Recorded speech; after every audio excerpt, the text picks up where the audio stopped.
Good morning, good afternoon, good evening. Thank you for joining us. We are going to get into it today, talking about making our plans for our sales teams for next year.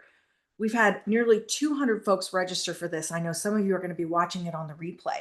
So I'll make sure I'll tell you the results of the polls that Amy has up right now. So please, there are three. Scroll down as you join. Answer the questions in the poll so that we can benchmark a little bit against our peers. Awesome. Appreciate it. You guys are already taking off. The first question for those of you watching this recording and not seeing the poll is, where are you with 2026 planning? I haven't started. Send caffeine. Just getting started. Oh my gosh, some of you are already wrapping it up. Well done, you. Loving that. Is that you who's such a good planner, or somebody on the team who's such a good planner? Feel free, by the way, to chat back with me. Love having the back and forth. Just make sure you toggle from hosts and panelists to everyone in that chat. Cool. So if you're done with the polls, open up the chat and tell us what city you're in and how many years you've been in enablement. Cool. So I'm going to give it away by starting. I'm in Phoenix and I'm just going to say over 20. How's that? I've been in enablement so long that it was before they called it enablement. I was in training. But interestingly enough, I took training out of HR and had it go over into sales. So, you know what? I'm just going to right now, you were here live for it. I am going to claim that I started the sales enablement movement. That doesn't help. That makes me sound even older, doesn't it? That's funny. All right. We're going to wrap up the poll in just a moment or two. Sales planning is the first question. Where are you? The second question, what's the biggest headache right now? And you know what's winning, and no surprise, is too many priorities. The third question is, are you building, are you outsourcing, or are you still deciding when it comes to sales training next year? And you know what? We've got most folks building it internally, some still deciding and not having a plan yet. Today's going to be great for you. Good, good, good, good. I thought I saw somebody say no audio. You've got a bad echo on that, huh? Anybody else getting a bad echo? Natalie is. I don't want to make this annoying for everybody. Could be you, darling. Could be me. So let me know if it's bad. Oh, sorry. Looks like it's you, babe. Sorry about that. All right, everybody. Even though we just still have a few people joining us, I'm going to wrap this up in 30 seconds. So get your poll answers in. When you're done answering the poll, jump into chat for me. Tell me your city and how many years you've been in enablement. I've got a 5 and 8. Oh, Nancy, thank you for being old like me with 18 years. I appreciate that. Love it. All right, here we go. I'm going to end the poll so you can see where you are. Boom. Where are you with 2026 planning? Most of us are just getting started. There we go. Nobody's done yet. So don't panic, okay, folks? Don't panic. Second question, what's the biggest headache as you're figuring out next year planning? Too many priorities. Can I just fill in the rest of that and not enough people or not enough budget? And there's not enough people and budget on the very next one. Not sure what to focus on. Those all kind of wrapping together, don't they? That was a hard one to vote on. How are you handling your sales training? Most of you are building it internally, some external. I bet you guys are Factor 8 clients and you're already with us here today. You're still deciding, or you don't have the plan yet. All right, we got something for everybody here, okay? As promised, we're going to talk about how you are budgeting, what's smart to budget, how much to ask for, how to show ROI. We're even going to give you the secret sauce on what skills to focus on. If you're building it internally, go ahead and cheat off my playbook. Is this anybody's first time coming to a sales shot, a Factor 8 event, or one of my webinars? Any newbies? Let me see in the chat a second. Hi, Leah. Oh, Jennifer, we've got some first timers. Oh, that makes me happy. That's awesome. Okay, cool. Well, let me just give you a tiny bit of background, okay? I grew up in corporate America leading sales teams and then switched over to run sales new hire teams. I traveled the world for IBM and SAP, developing their sales training strategy and launching call centers around the world. After a couple of years of that, I jumped out and started Factor 8. Factor 8 is 16 years old. We work only with virtual sales teams, so not the people out in the field, right? If they fly somewhere with a suitcase, they're not our people. Everybody else is. Here's just some of the logos that we've worked with over the years. But where we specialize is in the young virtual careers, the 101, the 201 skills, people in their first, second sales jobs, BDRs, AEs, account managers, customer success, inbound. You got it. Account managers as well. I've been working with probably tens of thousands at this stage of reps doing this over the years, hundreds of companies, thousands of frontline managers, and we really kind of narrow down the skills that make the biggest difference. But as you know, my heart and soul is with my enablement people. That's how I came up. So I'm going to share all kinds of tips and tricks from the corporate point of view and the vendor point of view. My whole job here, folks, is to add value and to help. Okay. If you haven't been here before, come on back. Factor8.com/shots. We go between rep topics, manager topics, and enablement topics. So the next couple might not be for you, my enablement leaders, but it's free training for the teams. Okay. And I know that we all have budget constraints. So we have a lot of companies who come every single month. They're free, they're 30 minutes, they're tip rich. Book a follow-up session with the team afterwards to talk about how to apply it. And boom, you've got yourself some free training. I'm also going to give you lots of resources in here. And here's one. If you've been coming back time after time because it's a fun time to be here with the sales shots, then bring me to your party. If you're also planning an SKO right now, know that I've got topics and a ton of fun. This one in the middle, I was running a family feud with the audience. This was on Ambition stage. But we make it a good time for reps, for managers, for sales leaders. I get what you need in a really fun, engaging, tip-rich environment. Sometimes my team comes to and we do workshops. So if you're looking for that right now, give us a shot. And you can learn more, see the sizzle reel at factor8.com/speak. Oh boy. All right.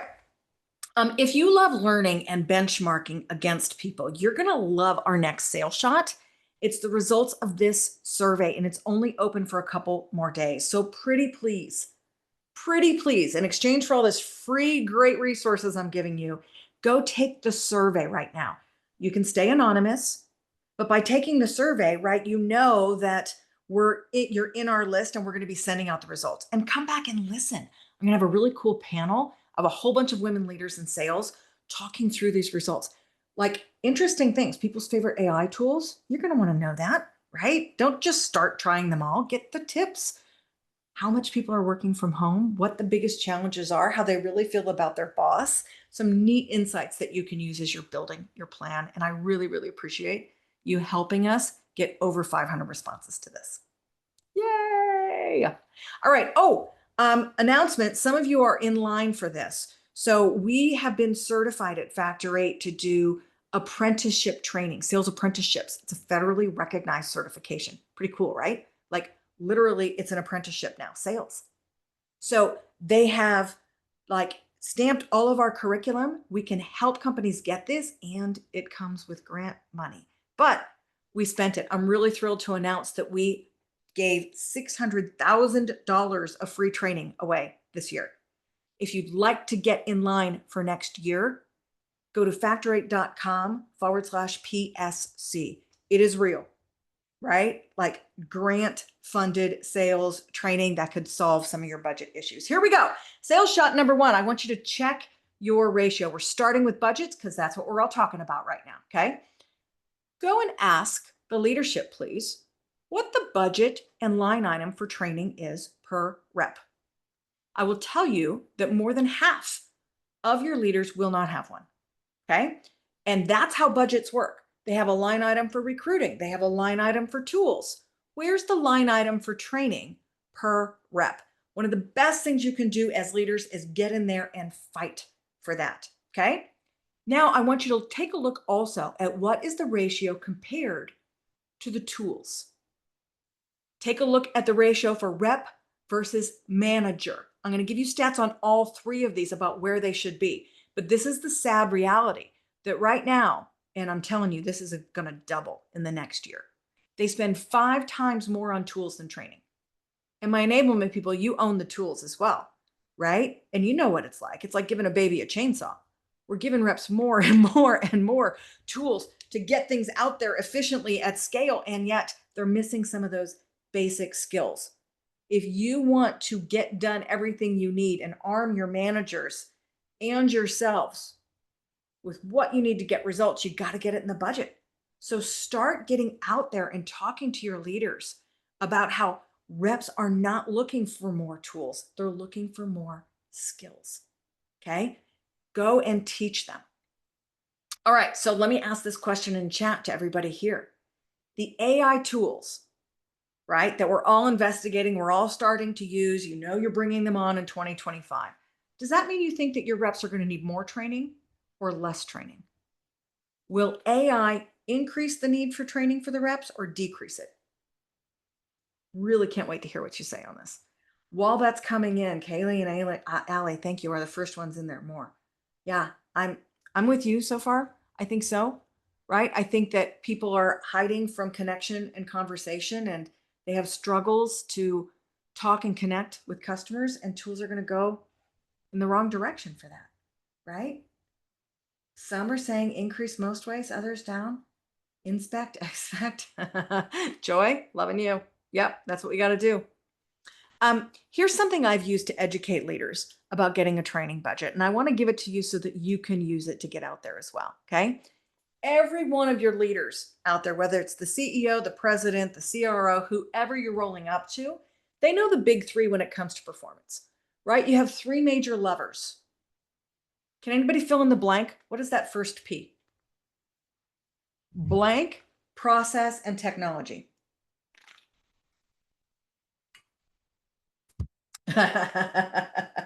Patience, joy. Yes, patience because it's people. That's the answer, right? You guys, nice job. Those are the big three. Okay.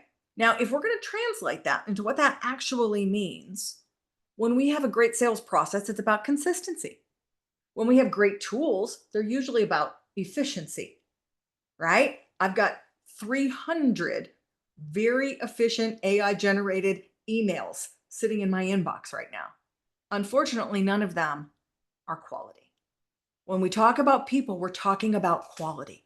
And so when you talk to leaders about where they're spending their money, right, we have to ask, if you had the magic wand, if you're going to invest in one thing, are you going to invest in the thing that gets you more consistency, more efficiency, or higher quality? Which one's going to move the needle most in the customer experience and the sales process?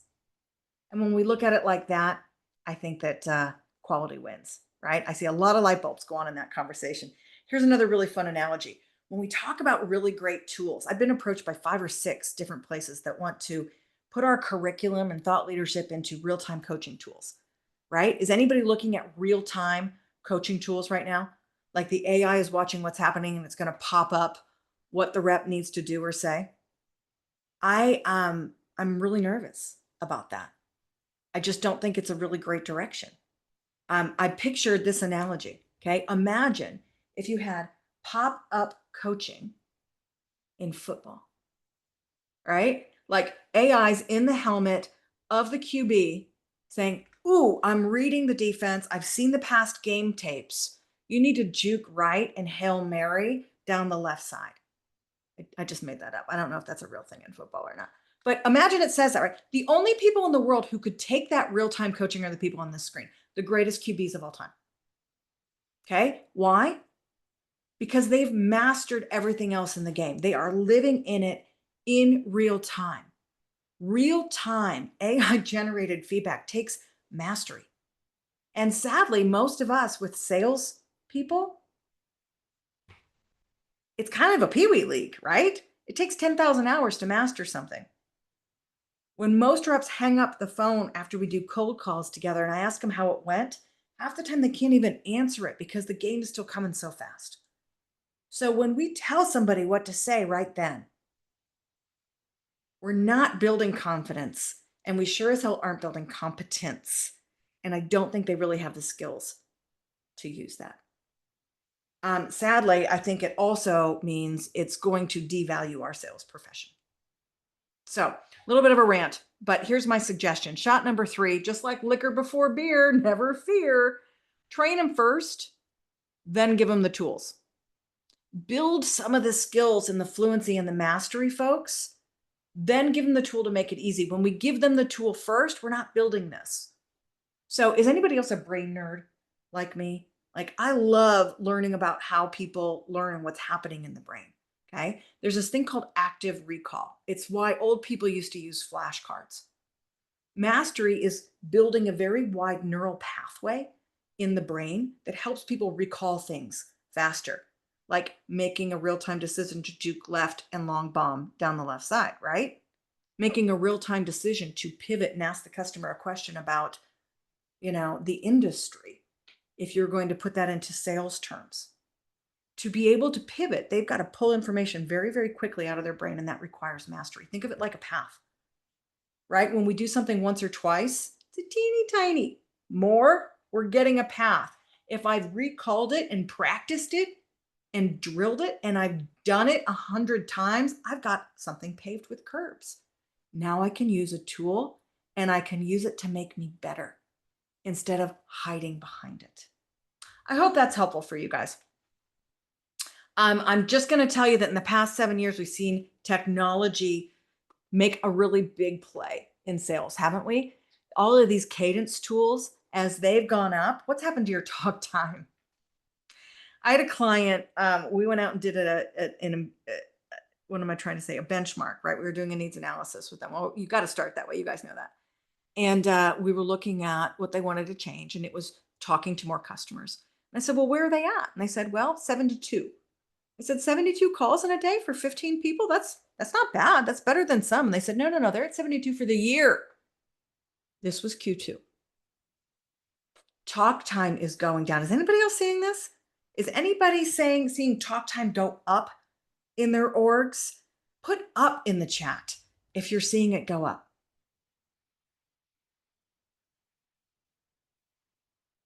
I might be waiting for a minute, right? Let's keep going. I think you guys are getting me. The thing is, reps will hide. Yeah, like drinking shots alone. It's not a good thing. We know that, listen, my kids won't even answer the phone. They want to text me. They hide. This is the generation that's in sales right now. And as sales enablement leaders, I think that we can be heroes. We have a chance to save it from happening by putting tech in first before we train the skills. So as you're looking at your timelines, as you're looking at your budgets, get more for training and make sure the training is happening before the tools. Cool? Let's not let sales get replaced by AI, because this is real. I don't enjoy talking to AI right now. Do you? Damn it, Alexa. No, she's going to go off in the background. I use it every day, but I'm not ready to talk to and see this replaced. I don't think the technology is there yet. And I think service is having a big enough issue in the world right now. In fact, I was ranting about it this morning on my LinkedIn post. So if I'm boring you and you're not already taking the survey, go comment on my post today about the state of service and the fact that I all want to tip, because mom's going mad over here. All right. So go big, budget for the skills training now. Let's take a look at what we should be budgeting. I benchmark this every single year, and we do this workshop every single year so I can do the research for you. I think Training Magazine has the very best industry research. I've been using it for 20 years. They update it every single year. So obviously we don't have all of 25 yet, right? It's not closed. So this is a little bit of a lagging indicator. But in 2024, most of us maintained or increased our training budgets. That's great news. Big companies, mid-sized companies, and small companies, the total annual budget is here. Largest 10K or more. Small is 100 through 1,000. The average budget is 3% of revenue for an employee's development. A second statistic is about 5% of salary for a salesperson. Salespeople get more and need more training than forklift drivers, right? Mail route carriers. This is all training, the whole industry. Okay. It's a tougher profession, and they benchmark a little higher. 4 to 6% is the range. I went with 5. So if you're going to do that math, folks, you're looking at, like, if it's a 75K salary, your budget per rep should be around $37.50. 5%. Cool. All right. Hopefully that's helpful for you. Here's a few more stats about benchmarks and training. Vendors get 15 to 18% on average, somewhere some higher in the bigger companies, around 23%. Their total annual budget for vendors, you've got 1,000 or less, it's about 50K. Mid-size, right? That 1,000 to 10,000, about a quarter of a million, about a million for the big companies spending outside of the organization. How does that break down? Sales training, onboarding, and management training are the top three. I'm seeing a huge surge, by the way, in requests for manager training. Anybody else in your organizations? Give me a manager in chat if you're getting requests to better develop the frontline managers. This makes me happy. I feel like people are getting it. And there's a lot of requests for reps, right? We have to onboard them. The turnover's high. You can't teach them everything in new hire. But man, it's hard to get to the managers in terms of all of our priorities. And I love it when people are focusing there. If you want the rep skills to stick, you start with the manager. Hallelujah. All right. I want to talk about what skills sellers need. If you're developing the sales training plan for next year, I'm going to share with you the ones we're asked for the most when people outsource. Now, I have a pie here because when you look at what sellers need, you need to remember all of the categories. Take a look at your curriculum, okay? There should be systems training. There should be product training. Now, when I benchmark organizations, those two, sadly, are 80% of what's happening out there, okay? We need less systems and product and more sales skills, process, and industry.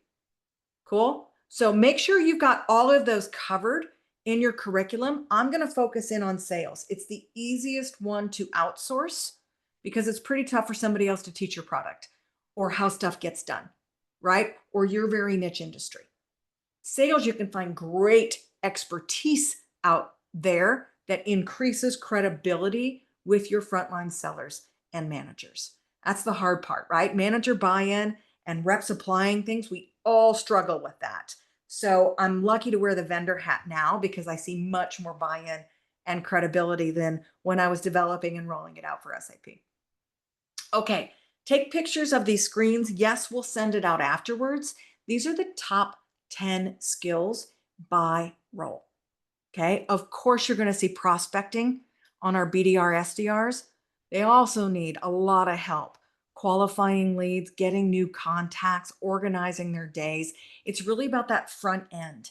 What's the intro? What's the voicemail? How do you overcome a brush off? It's get the talk time with the BDRs. I need to speed up just a little bit, so take a picture or look for this afterwards. But AEs, it's about discovery, it's about building value, it's about building connection, and it's about stopping doing that horrible demo that they're doing right now. When we go to account managers, very similar to our customer success people, what we're trying to do there is shift from order taking, right? Just blanket renewing and getting comfortable having discussions about growth, about strategy, about wallet share, right? Sometimes we've got great customers and we know their kids' names, but we have no idea who else they're buying from. And managers, yay! There's a lot of leadership training out there. And I stayed in this lane at Factor 8 with hard skills. I think that we've got to start by teaching managers how to stop being reps. We've got to teach them the job before we can teach them how to be a leader. Okay, it's kind of like Maslow's hierarchy.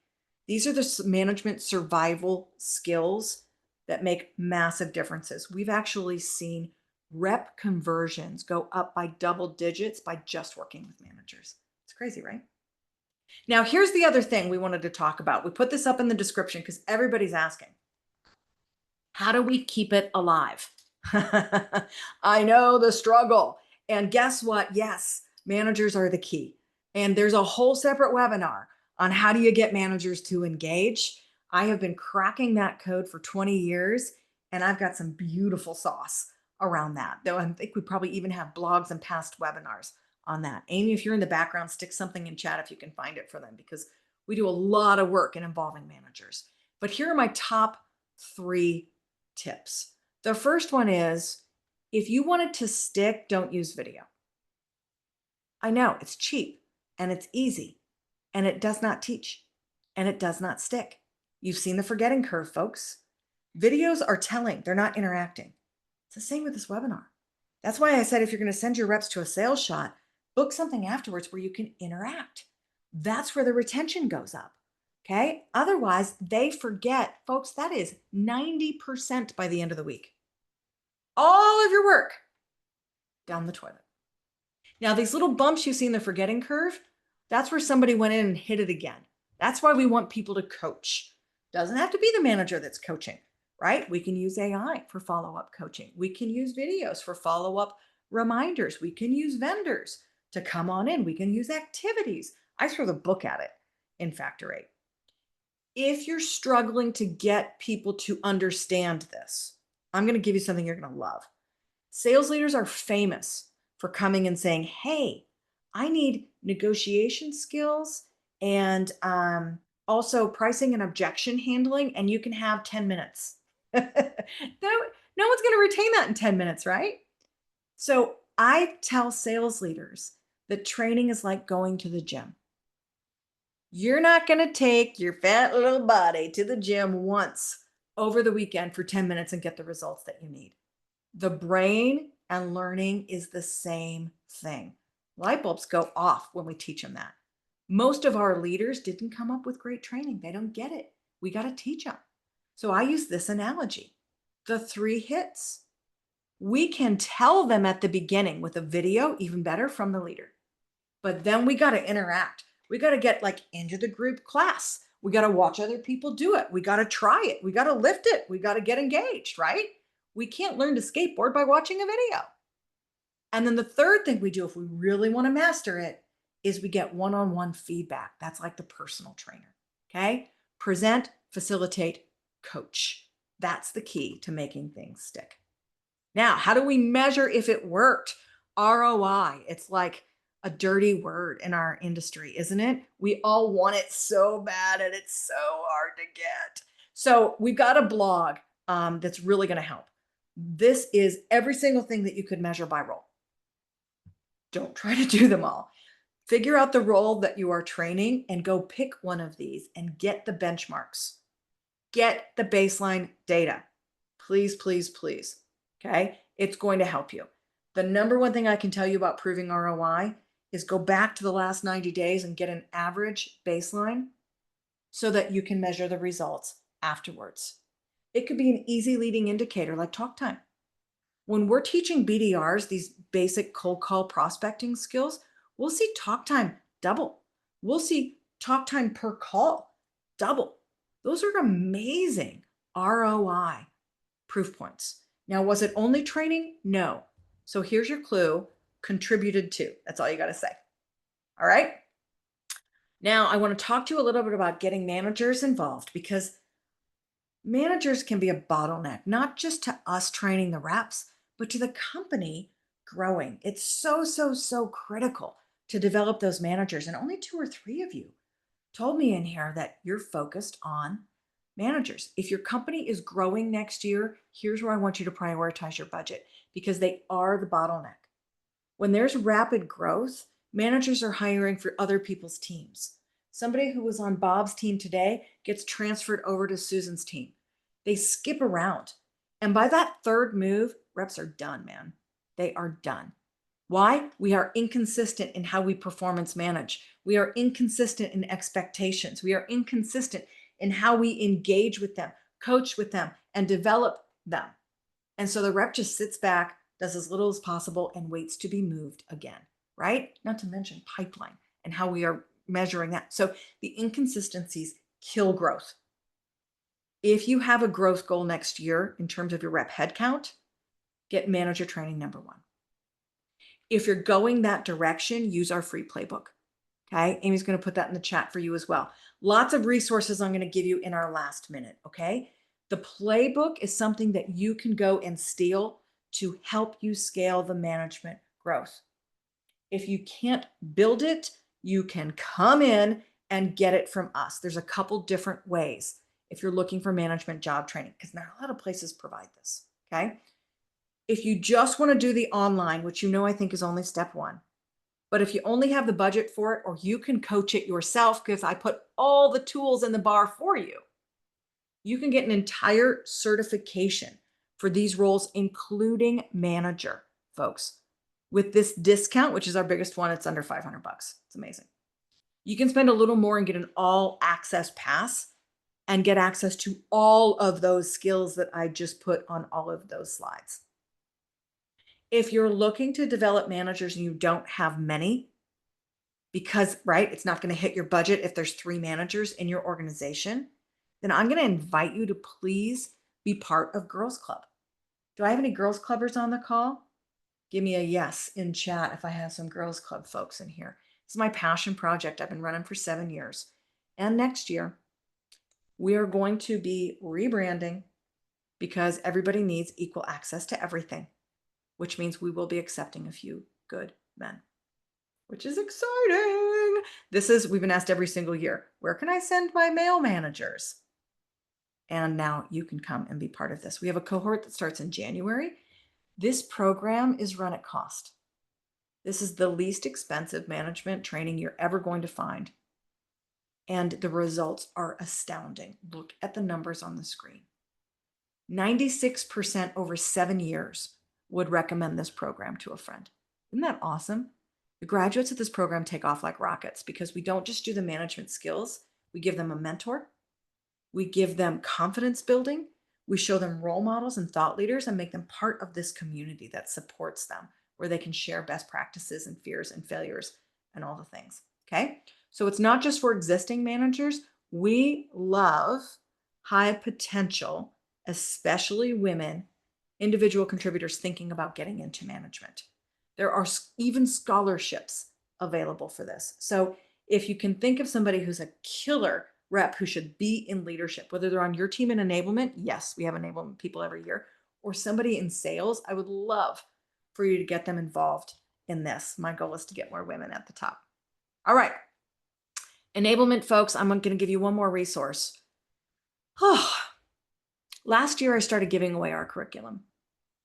So if you're building it internally, right, because you need to have it customized, build versus buy, now you can have both. I'm not even kidding about this. When I went through Train the Trainer and got certified in spin a million years ago, it cost my company about $30,000 to certify me. And then every time I wanted to train somebody, I paid $3,000 again for the workbook, right? This is why we don't buy external curriculum. So we decided to do it better and to do it differently here at Factor 8. If you are building sales skills for BDRs, AEs, managers, etc., before you go spend 2 years building it internally, know that you can buy mine. We'll train your people how to use it. And then I give you the soft copies. You will never buy a workbook from me. You can change all of my fonts to yours. You can make blue become green. It can be embedded into your organization. And no other company in the world does this. Not one. Because I feel you people. It's not easy. All right. One more reminder, please, to take the survey. And if you've got follow-up questions, if I can answer anything one-on-one for you about how to prioritize what you're doing, how to build the budget, how to get buy-in, how to build a new hire program, anything you need, I absolutely love working with enablement leaders. You are my heart and my soul. I hope I didn't overload you with all of the resources and the ideas and that you got what you needed today. If there's follow-up questions, I'll hang out for just a minute. Thank you so much, everybody, for sticking with me. I'm so sorry I went a couple minutes long. Have a great day.